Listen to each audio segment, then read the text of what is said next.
sosok terduga pelaku pembunuhan bocah kelas 6 sekolah dasar, SD, berinisial AS, 12, di Cipatat, Kabupaten Bandung Barat, KBB, terungkap.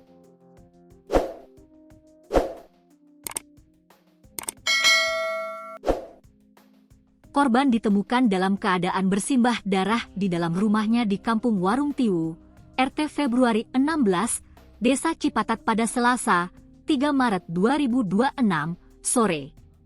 Adapun, polisi telah meringkus sosok terduga pelaku yang tak lain adalah kakak tiri korban yang berinisial MZ, 28. MZ ditangkap oleh Satreskrim Polres Cimahi bersama Polsek Cipatat di Cianjur dalam waktu 1x24 jam sejak korban pertama kali ditemukan. Berdasarkan hasil olah tempat kejadian perkara, TKP, MZ diduga menggunakan benda tajam dengan adanya luka sayatan di leher dan punggung korban. Hasil olah TKP dengan tim Inavis, ada sekitar 4 luka di leher punggung dan darah bersimbah di sekitar TKP, kata Kapolsek Cipatat, Kompol Iwan Setiawan, Rabu, 3 Maret 2026. Selain itu, MZ juga membawa kabur ponsel milik korban. Hal itu diketahui dari pemeriksaan polisi dan keterangan langsung dari ibu korban inisial SS. Ada yang hilang. Ada HP korban hilang yang biasa digunakan korban dan itu sudah dibenarkan oleh ibu korban, ujar Iwan. Terpisah, Kapolres Cimahi AKBP Niko Nurallah Adiputra mengatakan, MZ masih diperiksa intensif untuk mengungkap benang merah peristiwa pembunuhan ini. Untuk motifnya masih kami dalami.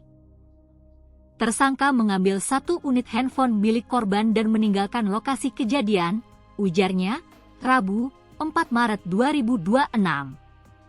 Kompol Iwan Setiawan membeberkan kronologi penemuan mayat AS. Mayat AS ditemukan pertama kali oleh sang ibu, SS yang baru pulang dari mengajar di madrasah. Biasanya, AS kerap menyambut kepulangan sang ibu dengan bersembunyi di bawah tangga rumah. Namun hal itu tak ditemukan SS saat itu. Merasa janggal, SS kemudian mencari korban ke lantai 2. Yang bersangkutan ke lantai 2, kemudian melihat kamar mandi yang biasanya di situ ada ember terbuka tapi tidak biasanya tertutup ember tersebut, kata Iwan. Perasaan SS semakin tak sedap. Kondisi tempat tidur di lantai 2 tak seperti biasanya, apalagi ada ceceran darah di sekitar kasur. Dari keterangan SS, kasur dalam kondisi terbalik.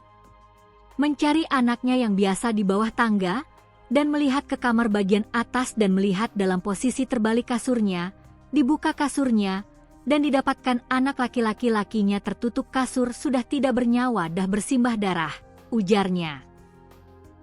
Penemuan tersebut dilaporkan ke warga sekitar dan pihak RT dan RW setempat hingga ke Polsek Cipatat.